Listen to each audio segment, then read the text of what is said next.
Jumat 19 November pukul 8 malam live di Kompas TV. Saudara Presiden Joko Widodo melantik Jenderal Andika Perkasa sebagai Panglima TNI. Hari ini, Jenderal Andika Perkasa menjadi perwira tinggi pertama dari Satuan Kopassus yang terpilih menjadi Panglima TNI setelah era reformasi.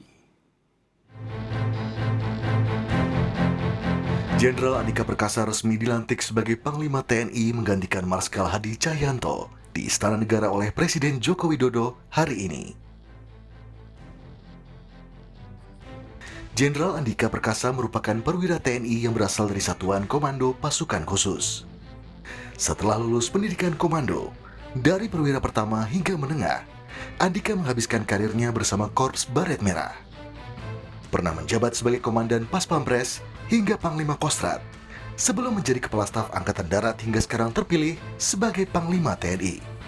Terpilihnya Jenderal Andika Perkasa sebagai Panglima TNI menambah deretan Panglima TNI dari Korps Baret Merah Kopassus. Sebelumnya, sejarah mencatat Panglima TNI atau ABRI yang berasal dari Kopassus hanya pernah dijabat oleh 3 orang pada masa Orde Baru.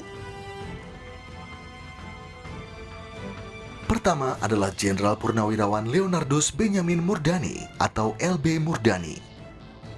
Walau menghabiskan karir di dunia intelijen, namun karir LB Murdani dirintis dari Kopassus.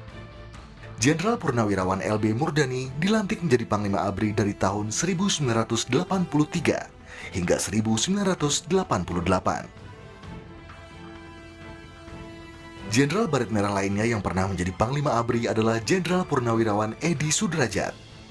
Edi Sudrajat merupakan prajurit didikan Kopassus yang dilantik menjadi Panglima ABRI menggantikan Tri Sutrisno. Namun masa jabatan Jenderal Purnawirawan Edi Sudrajat sebagai Panglima TNI sangat singkat. Kurang dari 6 bulan sejak Februari 1993 hingga Mei 1993. Edi Sudrajat digantikan oleh Jenderal Didikan Korps Kopassus lainnya, Jenderal Purnawirawan Faisal Tanjung.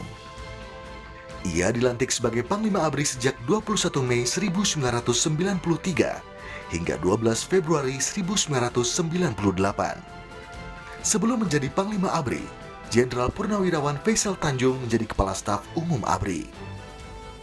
Setelah Jenderal Andika Perkasa resmi dilantik sebagai Panglima TNI, maka kini ada 4 Jenderal Kopassus yang menjadi Panglima TNI.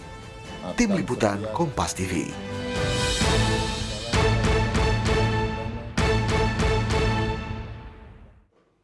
Saudara Presiden Joko Widodo juga melantik Jenderal Dudung Abdurrahman sebagai Kepala Staf TNI Angkatan Darat. Dudung dilantik menggantikan Jenderal Andika Perkasa. Dudung sebelumnya menjabat sebagai Pangkostrat dengan pangkat Letnan Jenderal. Saat pelantikan oleh Presiden Joko Widodo, pangkat Dudung sekaligus dinaikkan menjadi Jenderal. Dudung menyampaikan pesan Presiden agar TNI Angkatan Darat selalu membantu kesulitan yang dihadapi rakyat.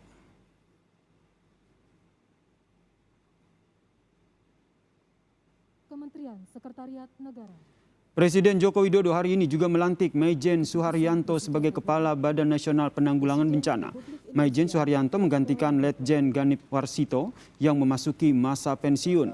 Maijen Suharyanto sebelumnya menjabat sebagai Pangdam 5 Brawijaya sejak tahun 2020.